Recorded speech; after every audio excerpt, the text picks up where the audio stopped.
এখানে মদিনার তৎকালীন সময়ে মদিনার কয়েকটি গোত্রের কিছু কার্যকলাপ সম্পর্কে বিশেষভাবে আলোচনা করা হয়েছে এবং সার্বিকভাবে কিয়ামত পর্যন্ত আগত সমস্ত মুসলমানদের যে ইমানদারদের জন্য এখানে গুরুত্বপূর্ণ একটা দিক নির্দেশনা রয়েছে। মদিনায় রাসূল সাল্লাল্লাহু আলাইহি ওয়াসাল্লাম হিজরত করে যাওয়ার পরে সেখানে দেখলেন বেশ কিছু ইহুদি গোত্র বসবাস করে। তাদের মধ্যে দুইটি গোত্র ছিল বড় এবং প্রসিদ্ধ, একটি নাম হচ্ছে আউস আর একটি নাম হচ্ছে খাজরাজ। নাম শুনছেন তো নাকি? আউস গোত্র আর খাজরাজ গোত্র।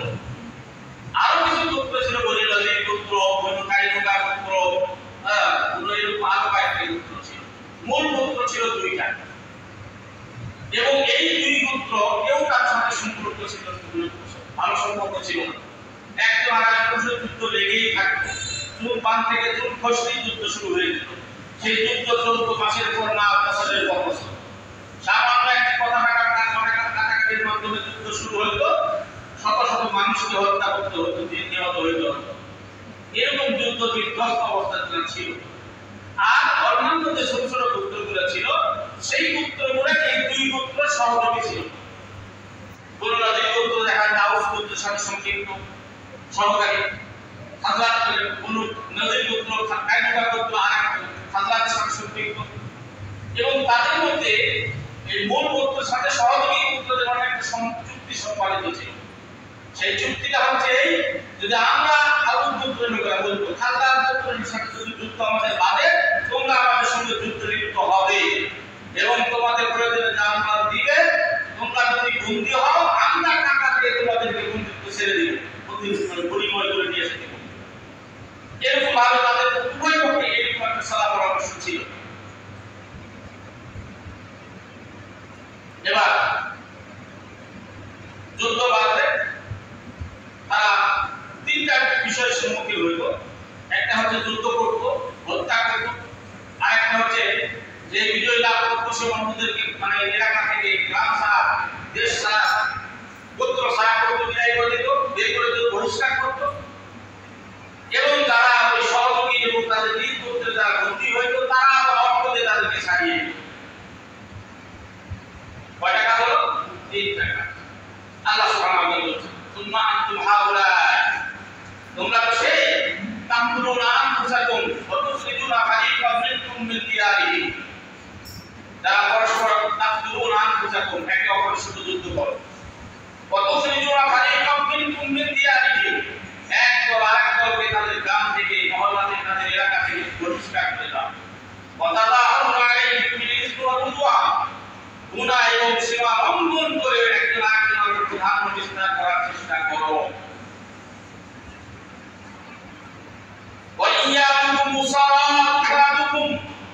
এবং বন্দী হয়ে তোমরা তোমাদের অর্থ দিয়ে আবার ছাড়িয়ে নাও, বন্দী বিনিময় করাও।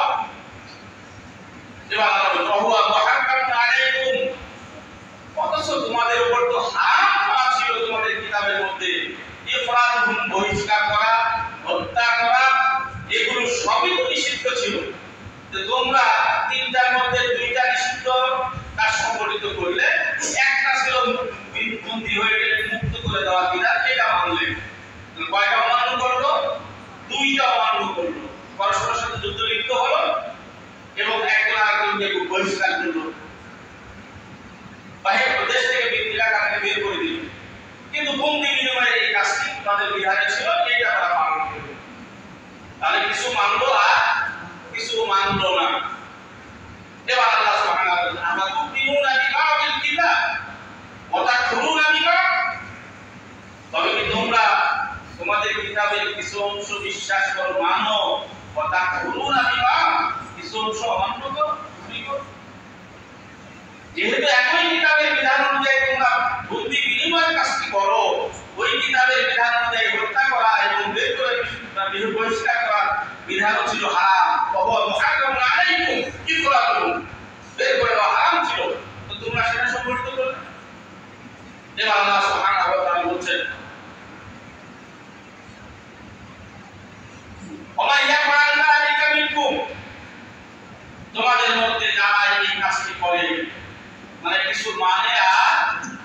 মানে না, কিছু বিশ্বাস করে আর কিছু বিশ্বাস করে না, কিছু মান্য করে কিছু অমান্য করে। যালিকা মিনকুম ইল্লা খিজিয়ুন ফিল হায়াতিদ দুনিয়া, তাদের প্রতিদান, তাদের শাস্তি, তাদের যাজা, তাদের পরিণতি পরিণাম এই যে দুনিয়া খিজিয়ুন, দুনিয়াতে চরম পরম লাঞ্ছিত হওয়া, অপমানিত, ব্যক্তিত কি হবে তারা দুনিয়াতে? ইল্লা খিজিয়ুন ফিল হায়াতিদ দুনিয়া, দুনিয়ার জীবনে তাদের লাঞ্ছনা বঞ্চনা শেষ থাকবে না। ওয়া ইয়াউমাল কিয়ামাতি ইউরাদুনা ইলা আশাদ্দিল আযাব, এই দুনিয়ার লাঞ্ছনায় শেষ নয়, দুনিয়ার চরম বেইজ্জতি শেষ নয়, দুনিয়াতে জেল জুলুমি শেষ নয়, দুনিয়াতে চরম লাঞ্ছিত হওয়া শেষ নয়। ওয়া ইয়াউমাল কিয়ামাতি ইউরাদুনা ইলা আশাদ্দিল আযাব, কিয়ামত দিবসে ইউরাদুনা দাঁড়িয়ে নিয়ে যাওয়া হবে, আগিয়ে নিয়ে যাওয়া হবে ইলা আশাদ্দিল আযাব, কঠিন থেকে কঠিনতর শাস্তির দিকে।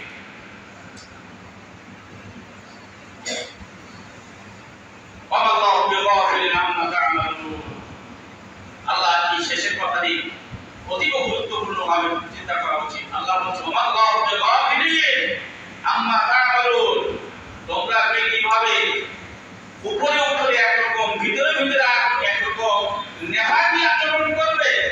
ওয়াল্লাহু বিগাফিলিন আম্মা তা'মালুন, তোমরা যা করো আল্লাহ কিন্তু সে বিষয়ে উদাসীন নয়, কাফের নয়। আল্লাহ এমন নয় যে তোমাদের অন্তরের খবর আর বাহ্যিক কর্মের খবর আল্লাহ রাখেন না, এমন কিন্তু নয়।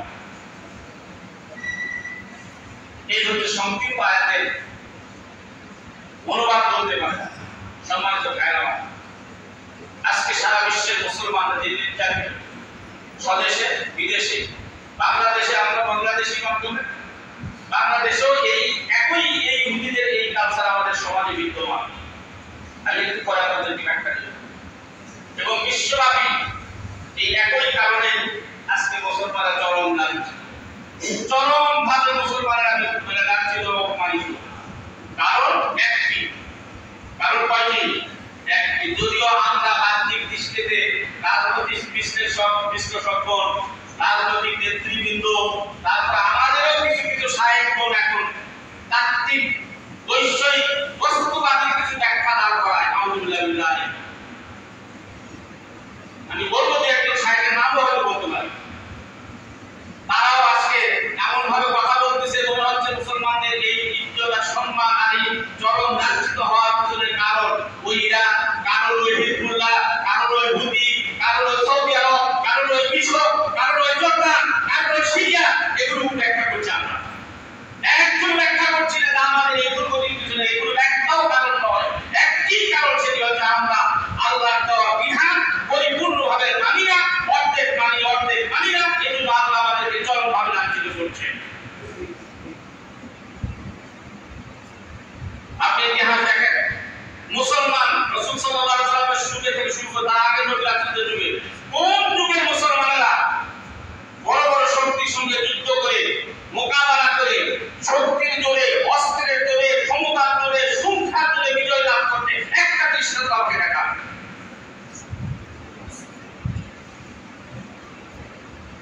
আছে? দৃষ্টান্ত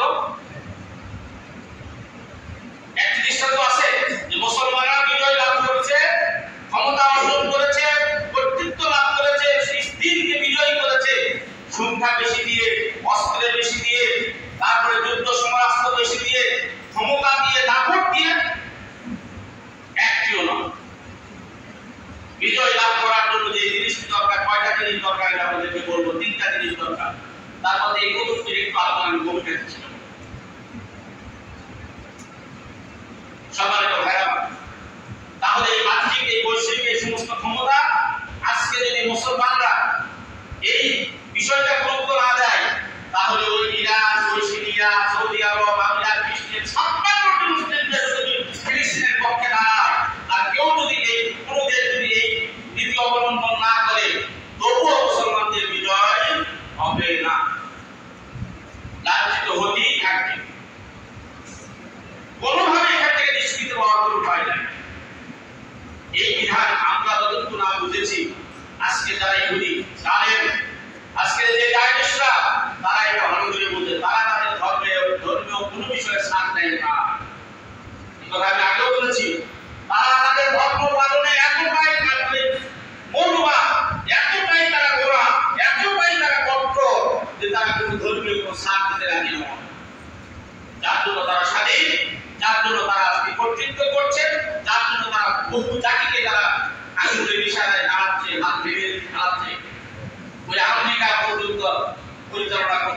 আপনি ইহুদি কয়েক লক্ষ ইহুদি, কয়েক লক্ষ ইহুদি বিশ্বের সমস্ত দেশে কর্তৃত্ব করছে একটি কারণ যে তারা তাদের ধর্মীয় বিধানে কোনো আপোষ করতে রাজি নয়।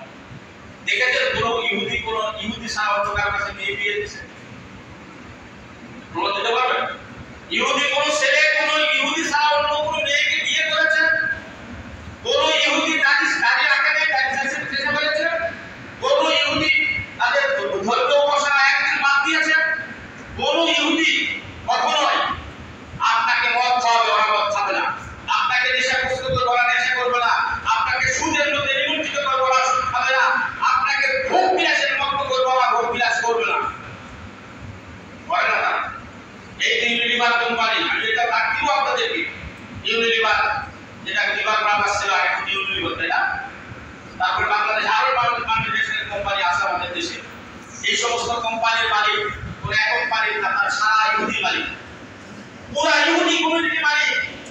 এবং এর থেকে যত লভ্যাংশ যারা আছে বিশ্বব্যাপী ব্যবসা করে, তাদের ন্যূনতম নরমাল লাইফ লিড করার জন্য, জীবনযাপন করার জন্য যেই পরিমাণ অর্থ দরকার সেটাই শুধু তারা সেখান থেকে গ্রহণ করে, আর টোটাল লভ্যাংশ তারা ব্যয় করে মুসলমানদেরকে গ্রহণ করার কারণে।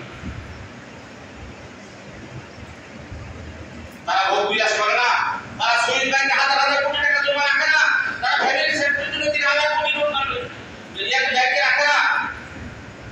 বাংলাদেশে অনেক ব্যবসায়ী, আমি ইতিপূর্বে রিপোর্ট দেখেছিলাম, ওই যে হামিম গ্রুপ, এই কয়েক গ্রুপ বলছে, তার সেই রিপোর্ট একবার পেয়েছিলাম, আমি রিপোর্ট করেছিলাম যে তারা ফ্যামিলি সেফটির জন্য যদি কারো কোনো ব্যবসা ধ্বংস হয়ে যায়, ব্যবসা ক্ষতিগ্রস্ত হয়ে যায়, তাহলে ফ্রিজ করবে কিভাবে?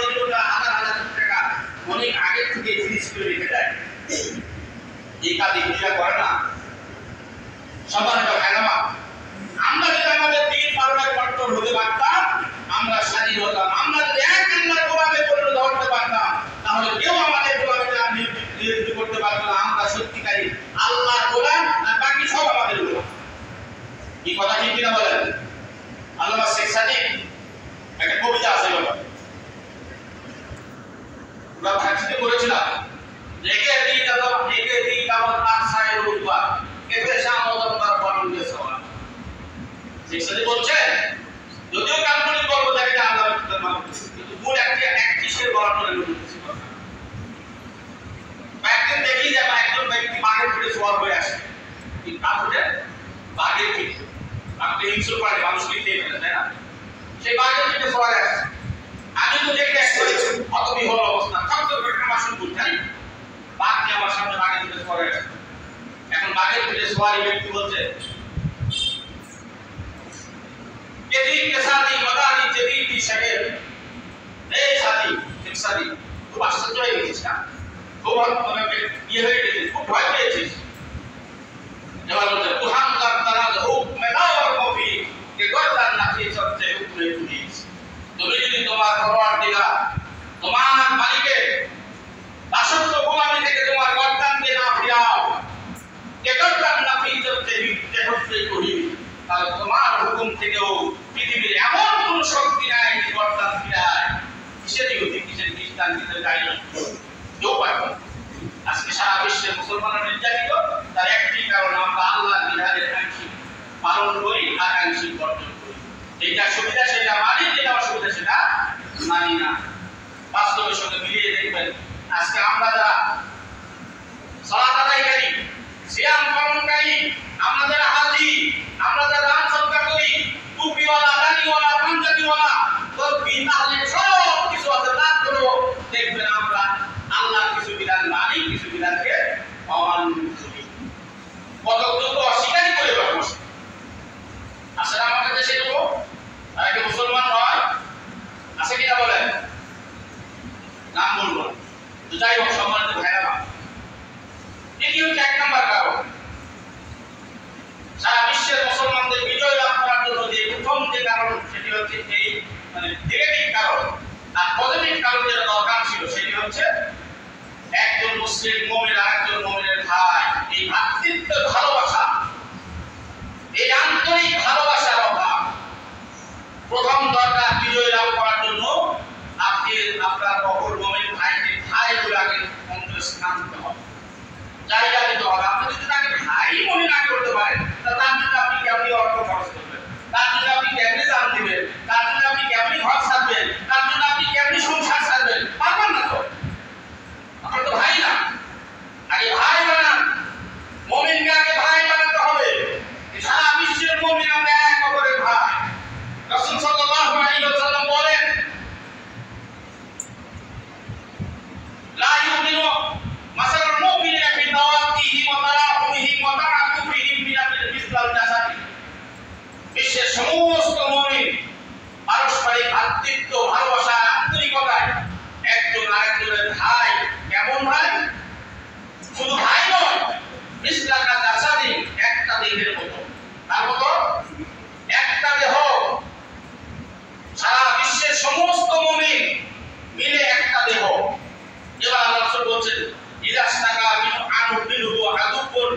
ছড়িয়ে যাওয়ার কথা। আজকে এই 250-300 কোটি মুসলিমের চোখের সামনে, 250-300 কোটি মুসলমানের চোখের সামনে কিভাবে মুসলিমদেরকে নিধন করা হচ্ছে দেখেছেন? আমার ধৈর্য কুলায় আমি দেখতে পারি না, পুরো দিন বুকে পাথর চাপিয়ে দিয়ে দেখি আমাদের আরেকটা মুমিন ভাই ইসলাম শিশু বোমা আঘাতে উঠছে আকাশে, ওয়ালের নিচে চাপা পড়ে কান বন্ধ করছে, রক্ত ভেসে যাচ্ছে, হাত পা বিচ্ছিন্ন হয়ে গেছে। এই যে বিভৎস দৃশ্য আপনি ঢাকা শহরে আমরা সবাই জানি, চিনি তাই না? বিল্ডিং এর শহর, চারিদিকে শুধু বিল্ডিং আছে, বিল্ডিং আর বিল্ডিং, কয়েক কিলোমিটার কি এই রূপ দেখে এসেছেন। হঠাৎ করে আপনি আগামী দিনে দেখেন একটি বিল্ডিং আর আসতো নাই, সব বিল্ডিং ধ্বংসপ্রাপ্ত, ধ্বংসস্তূপে পরিণত হয়ে গেছে। বলেন তো আপনাকে কেমন লাগবে? আজকে ফিলিস্তিন সেই অবস্থা, একটি বিল্ডিং পর্যন্ত আসতো নাই, কোনো মানুষের আবাস নাই, থাকার মাথা গোজার ঠাঁই নাই, খাবার খাদ্য নেই, নিরাপত্তা নেই, কিচ্ছু নেই। সারা বিশ্বের মুসলমানরা আমরা নাটক করছি, আমরা নাটক মঞ্চস্থ করতেছি,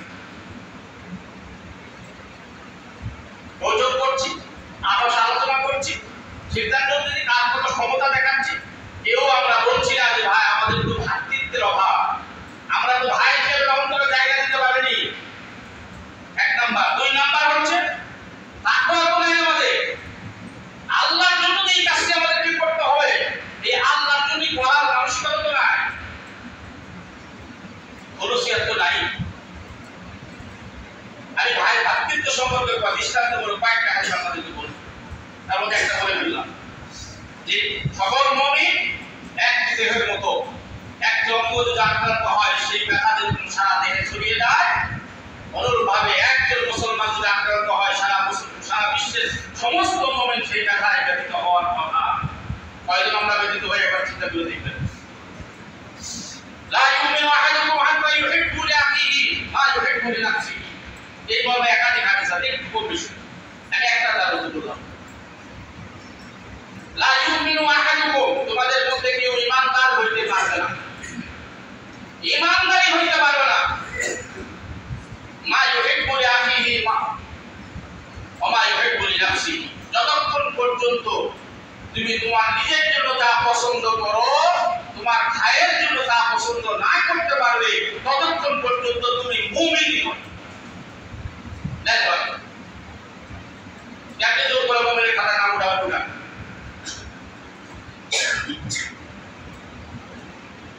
এরপর আল্লাহ সাল্লাল্লাহু আলাইহি ওয়াসাল্লাম বলেন ওয়ায়াকরাহু লাহু মা ইয়াকরাহু লিনাফসিহি, তুমি নিজের জন্য যা পছন্দ করো, নিজে যা ভালো মনে করো না, নিজে যা পছন্দ করো না, তোমার ভাইয়ের জন্য সেটাই অপছন্দ করতে হবে। এটা যদি করতে না পারো তুমি মুমিন নও। আসুন আমার বান্দারা মুহাম্মদুর রাসূলুল্লাহ সাল্লাল্লাহু আলাইহি ওয়াসাল্লাম চালান থেকে আপনি একটা কলম চালাবেন না, কি চালাবেন না, কথা চালাবেন, আপনি কোনভাবে নিয়ম পোষণ করবেন বলেন? রাসূল বলেন না ইউমিনু আহাদুকুম, কেউ তোমাদের মধ্যে ঈমানদার নয়। আপনি বলতেছেন, জোর করে বলতেছেন, চাই করে আমি নামাজ পড়ি, আমি রোজা করি, হজ করি, আমি যাকাত করি, আমি মুসলমান মুমিন। আর আপনি কথা ঠিক না, রাসূলের কথা ঠিক, কার কথা গ্রান্টে? রাসূল সাল্লাল্লাহু আলাইহি ওয়াসাল্লামের কথাই গ্রান্টে, আমার আপনার কথা কোনো দাম নাই। অপরাধে রাসূল বলেন আল মুমিনু লিল মুমিনিনা কাল বুনিয়ান ইয়াশুদ্দু বা'দুহু বা'দাহু বা'দা, একজন মুমিন আর একজন মুমিনের মধ্যে সামনে দৃষ্টান্ত হচ্ছে এই যে বিল্ডিং এর ওয়াল। বিল্ডিং এর কি ওয়াল? একটি ইট আর একটা ইট, একটা ইটের সাথে আরেকটা সিমেন্ট বালু, এগুলো মাধ্যমে যেরকম ওয়াল মজবুত হয়, বুনিয়ান ভিত্তি মজবুত হয়, শক্তিশালী হয়, অনুরূপভাবে সারা বিশ্বের সমস্ত মুমিন এক একটা বিল্ডিং এর এক একটা ওয়ালের ইট। এবার বলেন আপনি বিল্ডিং এর একটা ইট খুলে বানান, সব ঠিক আছে, একটা ইট 5টা ইট খুলে বানান, দণ্ডবল হবে, বিল্ডিং হবে, বসবাস করা যাবে? আল্লাহ রাসূল বলেন, আমি তো বলি আল মুমিনু লিল মুমিনিন কাল বুনিয়ান আশাদুহুম বা'দুহু বা'দা, একজন কি সেটা মনে করতে পারছি? আমরা তাহার হাদিস রাসূলের হাদিসকে আমরা আলহামদুলিল্লাহ মান্য করি। সবচেয়ে বেশি হাদিসকে গুরুত্ব দিই আমরা কারো তথ্য মন্ত্র কারো মুখ আমরা পছন্দ করি না, আমরা নাই জানকে আমরা বরদাস্ত করি না। তো রাসূলের এই হাদিসগুলো কি করব? বুখারী মুসলিমে আছে, প্রত্যেকটি বুখারী মুসলিমে হাদিস।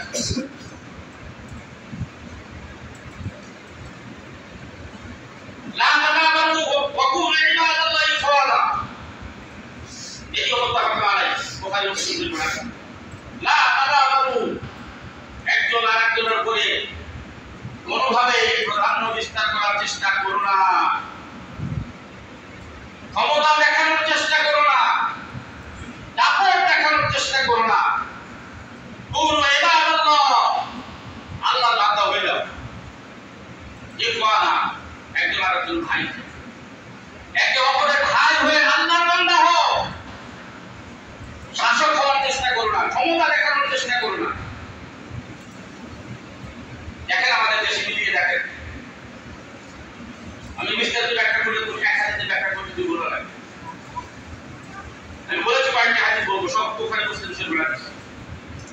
লা ইয়াহিল্লু লিল মুসলিমিনা আন ইয়াদহারু আখাহু ফাওকা সালাসা লায়ালিন ইয়ালতাকিয়ান ওয়া ইউবাদু হাযা ওয়া খায়রুকুম আল্লাযী ইয়াবদাউ বিস-সালাম। দেখেন এখানে নিজের ভাইয়ের কথা, রক্তের ভাইয়ের কথা বলেনি। একজন মুমিন ভাইয়ের সঙ্গে আরেকজন মুমিন ভাই সর্বোচ্চ 3 দিন পর্যন্ত কথা না বলে থাকার বিধান রয়েছে। মনোমালিন্য হয়েছে, কথা কাটাকাটি হয়েছে, আপনার ক্ষতি করেছে, যেটাই করুক, আপনি সর্বোচ্চ 3 দিন পর্যন্ত তার থেকে সম্পর্ক একটু শিথিল করতে পারেন। রাসূল সাল্লাল্লাহু আলাইহি ওয়াসাল্লাম বলেছেন 3 দিনের অধিক সময় এই মুমিন ভাইয়ের সাথে সম্পর্ক ছিন্ন করে থাকা হালাল নয়। তার মানে বৈধ নয়, অবৈধ। কি এটা? অবৈধ, হারাম। যদি আপনি থাকেন 3 দিনের পর থেকে হারাম হয়ে যাওয়া শুরু হয়ে গেল, খতিয়ান খুলে গেল, গোলার খতিয়ান। বলেন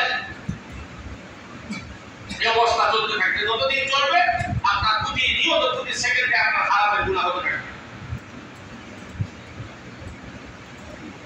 কাইয়ুরাদু হাযা ওয়া খায়রুকুম আল্লাযী ইয়াবদাউ বিস-সালাম, এটা নিরসনের আল্লাহ রাসূল একটা বিধান দিয়েছে।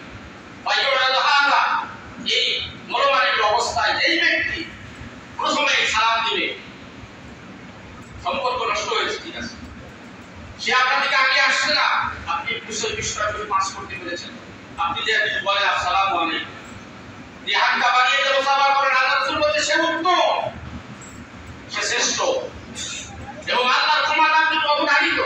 রাসূল আরেক হাদিসে বলেছেন তার জন্য আমার জান্নাতে নিয়ে যাও, আমি যাবেন না। এই ব্যক্তি অপর মুমিন ভাইয়ের সাথে সম্পর্ক শিথিল হয়ে যাওয়ার পরে সে আগে যায় সম্পর্ক স্থাপন করে। আমি ভাইয়ের গুরুত্ব বোঝানোর জন্য বলছি, ইমানি ভাইয়ের গুরুত্ব বোঝানোর জন্য আগে বলছি। এরপরে আমরা বিদায় হতে ভাষণে হাদিস জানি, সবাই জানি না, কি বলেন? আল্লাহ রাসূল কি বলছেন? ইন্নামাল মুমিনুনা, হাদিসটা বলা হয় এরকম, আল্লাহ রাসূল সাল্লাল্লাহু আলাইহি ওয়াসাল্লাম বলেন ইন্না দিমাউকুম ওয়া আমওয়ালুকুম ওয়া আরাদাকুম হারামুন আলাইকুম কাহুরমাতি ইয়াউমিকুম হাযা। একজন মুমিন আরেকজন মুমিনের রক্ত হারাম, মানে পবিত্র। নিজের রক্ত যেমন নিজের কাছে পবিত্র দামি, অপর মুমিনের রক্ত এরকম আপনার কাছে পবিত্র। নিজের মান যেমন নিজের কাছে দামি, যত করে আগলে রাখি, অপর মুমিনের ভাইয়ের ভালো আপনার কাছে অনুরোধ করতে হবে। নিজের ইজ্জত সম্মান যেরকম আপনি নিয়ে থাকবেন, বেঁচে থাকতে চান, অপর মুসলিমের সম্মান ইজ্জত দাম হয়ে একই হবে। এবং আল্লাহ রাসূল বলেছেন হারামুন আলাইকুম কাহুরমাতি ইয়াউমিকুম হাযা, আজকের দিন যেমন পবিত্র, আরাফার দিন, আজকে সময় যেমন পবিত্র, আজকে এই মুহূর্ত যেমন পবিত্র, এমনই পবিত্র। এখন বলেন আরাফার যে হুরমাত, পবিত্রতা, যে ইয়াউমুল আরাফার পবিত্রতা, বিদায় হজের পবিত্রতা, সব পবিত্রতা যেমন রাসূল সাল্লাল্লাহু আলাইহি ওয়াসাল্লাম বলেছেন অপর মুমিনের রক্ত, অপর মুমিনের মান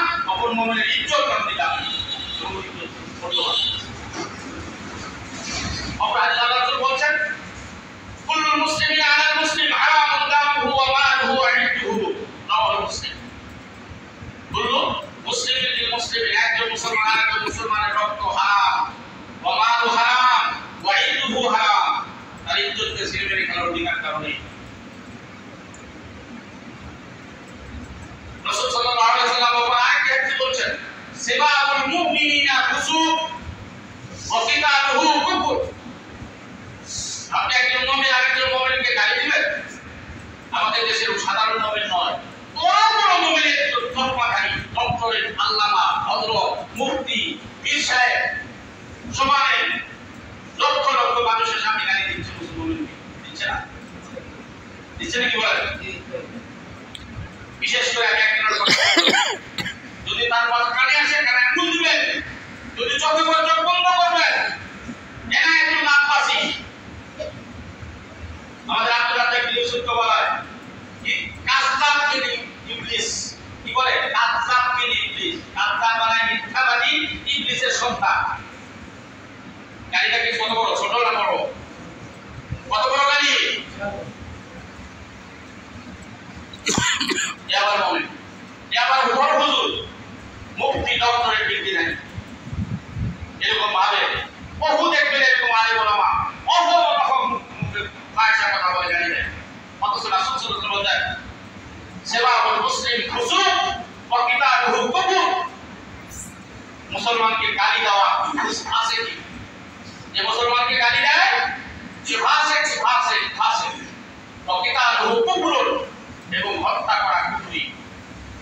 হত্যা করা কুফরি মানে একজন মুমিন মুসলমান আরেকজন মুসলমানকে বিনা কারণে যদি বিনা শরীয়তের কারণে যদি হত্যা করে সে আসলেই কাফির, সে আর ঈমানদার থাকে না। এই কিতাবের ব্যাপারে আমি জঙ্গিবাদের ব্যাপারে একবার কথা বলেছিলাম যে আল্লাহ সুবহানাহু ওয়া তাআলা বলেন কোন একজন নিরপরাধ মানুষকে যদি কেউ হত্যা করে, সারা পৃথিবীর ওই এক হত্যার জন্য যদি জড়িত থাকে সারা পৃথিবীর সমস্ত মানুষ, আমি আল্লাহ ওই একজন নিরপরাধ মানুষের হত্যার বদলায় পৃথিবীর সমস্ত মানুষকে চিন্তায় জাহান্নাম দিতে আবার এক কবিতা বলতে হবে, দিরা হবে না, কোনটা বলবো না, বলা উনালি আমি কাউকে পরোয়া করি না। একজন নিরপরাধ মানুষকে হত্যা করলে আমি সকলকে জাহান্নামে দেব। লা যুলমা লিয়াও, কোন জুলুম চলবে না। আল্লাহ জুলুম হারাম করে দিয়েছেন, ইন্না হারাম আলাইকুম যুলমা, আমি জুলুম আমার উপর হারাম করে দিয়েছি, সুতরাং কেউ জুলুম করবে না। সম্মানিত ভাইরা, ওই কিতাবের বিষয় আমি ভাবতে কথা আরো বলা হাদিস নোট ছিল, আমি বলবো আজকে কোনো সম্ভব নয়। আমি যে কথা বলার জন্য আজকে আমি দাঁড়িয়েছি, আমাদের মধ্যে কিছু সাহেব এরকম বৈষয়িক বিভিন্ন কারণে হাস্যকর কথা বলছেন, আমরা এগুলো বলবো না। আমরা মনে প্রাণে আমরা নিজেরা সংশোধিত হব এবং অপর মুসলমানদেরকে আমরা এই ভাতৃত্বের বন্ধনে আবদ্ধ করার চেষ্টা করব। এক নম্বর আমাদেরকে তাদেরকে ভাই আগে মনে করতে হবে, বন্ধু দেখা দেবে ভাই, এটা এক নম্বর দায়িত্ব। দুই নম্বর আল্লাহর বিধানকে, সকল বিধানকে একই মানে একই ভাবে আমাদেরকে মান্য করতে হবে। যদি না পারি এই দুটো অপারগতা প্রকাশ করে আল্লাহর কাছে ক্ষমা চাইতে হবে, কিন্তু কোনোভাবেই ইচ্ছাকৃতভাবে কোনো বিধানকে অবাধিত করা যাবে না। যদি করি তাহলে আজকে ফিলিস্তিনের মুসলমানের নির্যাতিত হচ্ছে, আগামী কিছুদিন মধ্যে দেখবেন বাংলাদেশে আমরা আরেকটা ফিলিস্তিন। আপনি কি মনে করছেন আজকে এই ফিলিস্তিনের মানুষদের যে বদদোয়া, তাদের যে আহাজারি, আল্লাহ সেটা শুনছেন না? আল্লাহ কারো দোয়া কিন্তু কবুল করা বাদ রাখেন না। আপনার আমার অমুসলিম মুসলিম এবং নির্যাতিত মাজলুম যদি কাফের হয়, ইহুদি হয়, খ্রিস্টান হয়, যেটা ধর্মের হোক, কিন্তু মাজলুম হয়, আল্লাহ তার দোয়া সরাসরি তার কাছে পৌঁছে। তবে আল্লাহ শুনে সঙ্গে সঙ্গে রিয়াকশন করেন না। আপনি মনে করেন না এই ফিলিস্তিনের মুসলিমদের আহাজারি, আঘাত, প্রতিঘাত এই বাংলাদেশে এই আমাদের উপরে আসে করবে না, এমনটা আশা করি। তার দায় তো আমাদেরও আছে, না নাই? আমাদের দায় নাই? যদি দায় থেকে থাকে তাহলে এর কারণে যদি কোনো শাস্তি আসে সেটা আমাদের উপরে হয়। কারণ আমাদের পাশে আরেকটা ইসরায়েল আছে, আমাদের পাশে আরেকটা কি আছে? ইসরায়েল আছে। আসাদুন নাস আদাওয়াতান, সবচেয়ে শত্রুতার মধ্যে সবচেয়ে কঠিন শত্রু এক নম্বর ইহুদি, দুই নম্বর পৌত্তলিক যারা ধর্মের মূর্তি পুজো, এই ব্রাহ্মণবাদী। দেখছেন আমি একটা রিপোর্ট কালকেও দেখলাম, ক্যালিফোর্নিয়া বিশ্ববিদ্যালয়ের অধ্যাপক খালিদ এল হাজির নাম, তার গবেষণাকে সে তথ্য প্রমাণ দিয়েছেন যে ৫,৬০০ ইন্ডিয়ান এই মানে বুঝি কি বলে বুঝি নরেন্দ্র মোদী দলের নামটা কি? বিজেপির 5,600 সদস্য সরাসরি ফিলিস্তিনে ইসরায়েলের পক্ষে যুদ্ধ করছে। এই শুধু মানসিকতা নিয়ে যে মুসলমানদেরকে হত্যা করতে তারা তৃপ্তি বোধ করে, মুসলমানদেরকে হত্যা করতে আনন্দ অনুভব করে, এই হালকা মুসলমানদেরকে হত্যা করার জন্য তারা ফিলিস্তিনের জনগণকে হত্যা করছে। ভাবছেন কোথায় তারা আপনার পার্শ্ববর্তী দেশে আমাদেরকে হত্যা করতে কি সমস্যা আছে? আরবের শেখেরা পাখি দিয়ে দেখতে, বাস পাখি দিয়ে নিজের একটা মরুভূমিতে পাখি শিকার করে, এটা তাদের বিশাল একটা আনন্দের বিষয়। এটা করার জন্য তারা কি করে? হাজার হাজার লক্ষ লক্ষ ডলার ব্যয় করে, কারণ প্রচন্ড তৃপ্তি আনন্দ তারা বোধ করে। আনন্দ পাখি হত্যা করে আনন্দ পায় ওরা, আর এরা মুসলমান হত্যা করে ওইরকম আনন্দ পায়। সেই আনন্দের খুশি ইসরায়েল আমাদের পাশে আছে। মনে করেন না যে আমরা এইভাবে চলতে পারবো। আল্লাহ আমাদেরকে বোঝার তৌফিক দান করুন। এখন থেকে যদি আমরা আল্লাহর গোলাম হইতে পারি, যদি আল্লাহর সমস্ত বিধানকে কিছু মানি কিছু অমান্য করি, শুধু মসজিদে মানি বাইরে মানি না। সম্মানিত ভাইরা আমার, আজকে ইহুদিদের পণ্য আমি বর্জন করার কথা বলছি। একটা একটা করে তালিকা যদি কাল জানানা থেকে আজকেই তালিকা দেখে নেবেন। কোন একটি টাকা খরচ করে কোন ইহুদির পণ্য ক্রয় করবেন না, করবেন না, করবেন না। কি করবেন নাকি? ওই পণ্য ছাড়া কি আপনার জীবন থেমে থাকবে? ওই কিছু পণ্য ছাড়া কি আপনার জীবন চলবে না? আপনার পেটে হাত উঠবে না? ইনশাআল্লাহ আমরা আজ থেকে শপথ নিলাম যে আর কোনোদিন আমরা ইহুদি কোন পণ্য আমরা টাকা দিয়ে ক্রয় করব না। তবে কারো দোকানকে ভাঙচুর করতে যাবেন না, কোন দোকান লুটপাট করতে যাবেন না। এটা আরেকটা নোংরামি, এটা আরেকটা বন্ডামি। এটা এক নম্বর কথা। দুই নম্বর কথা, আল্লাহর বিধান পরিপূর্ণভাবে মানতে হবে। এক খ্রিস্টান যদি এক মিনিটের কথা শেষ করছেন, সেটি হচ্ছে আমরা পূর্ণ বর্জন করলাম, আমরা ইহুদির সাথে সম্পর্ক বিচ্ছিন্ন করলাম, মুসলমানকে ভ্রাতৃত্ব বন্ধনে আবদ্ধ করলাম। আমাদের দেশের অর্থনীতিটা কার তৈরি হয় বলেন তো? এদেশের অর্থ ব্যবস্থা নিয়ে নিয়ন্ত্রক এবং অর্থ ব্যবস্থার বিধি বিধান প্রণয়নকারী কে বলতে পারেন আপনারা? সারা বিশ্বের অর্থনীতির চাবিকাঠি, অর্থনীতিকে পরিচালনা করে ইহুদিরা। এই অর্থনীতি বাংলা ব্যাংকিং সেক্টরের যত টোটাল অর্থনীতির যত নিয়ম বিধি বিধান সব ওই ইহুদিতে দেওয়া। আপনি ইহুদি পণ্য বর্জন করলেন, ইহুদিদের আইনটা কি বর্জন করেন না? শুধু অর্থনীতি বা ফেলে দেন? ইসলাম অর্থনীতি আছে না? তাহলে আপনি যদি পণ্য বর্জন করলেন, সব করলেন, ইহুদির আইন বর্জন করলেন না, তাহলে ওইটাকে আপনি কি করলেন? আমাদের দুর্নীতিবাদ, কথা দুর্নীতিবাদ হয়ে গেল।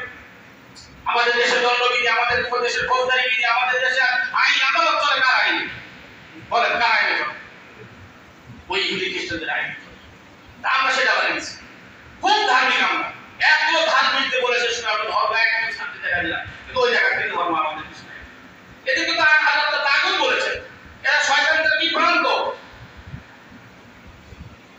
সুতরাং আমাদেরকে যেরকম ভাবে ইহুদি পণ্য বর্জন করতে হবে, ইহুদির সাথে সম্পর্ক ছিন্ন করতে হবে।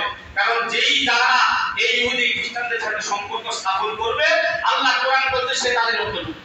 ও যদি ইহুদির সাথে বন্ধুত্ব করে তাহলে সেও ইহুদি, ও যদি খ্রিস্টানদের সাথে বন্ধুত্ব করে ও খ্রিস্টান, ও যদি হিন্দুর সাথে বন্ধুত্ব করে তাহলে ও হিন্দু। আমাদের ওই যে লেডি ফেরাউন ছিল ও হিন্দু, আবার হিন্দুর সাথে যাবো সাথে। এই 90 ইসরায়েল আমাদেরকে আমাদের কর্তৃত্ব সেই ফিলিস্তিন বানানোর জন্য ষোলটা পূর্ণ করেছিল। আল্লাহ মেহেরবানি, আল্লাহ আমাদেরকে হেফাজত করেছে। মনে করেন না যে চারটিখানি বিষয়, আমি কোন দলের বিসর্জন করার জন্য বলছি না, কিন্তু সার্বিকভাবে এই পার্শ্ববর্তী এই সমস্ত আমাদের সবচেয়ে কট্টর শত্রু, তারা আমাদের যেভাবে অক্টোপাসের মধ্যে চেপে আসতেছিল, হয়তো যদি আর কিছু সুযোগ পাইতো তাহলে আমরা আর হইতাম আরেকটা ফিলিস্তিন। আল্লাহ আমাদেরকে হেফাজত করেছে, সবাই আলহামদুলিল্লাহ। এবং আল্লাহ আমাদেরকে বাকি জীবনটুকুদের হেফাজত করে বংশ পরস্পরায় এদেশের সকল মুসলমানদেরকে যেন আল্লাহ এই ডায়াবেটিসের গ্রুপ থেকে যারা হেফাজত করে, সবাই আমিন। বারাকাল্লাহু লানা ওয়া লাকুম ফিল কুরআনিল আযীম ওয়া নাফা'না ওয়া ইয়্যাকুম বিল আয়াতি ওয়া যিকরিল হাকীম ইন্নাহু কানা জাওয়াদুন কারীমুন মালিকুন বারুর রাহিম।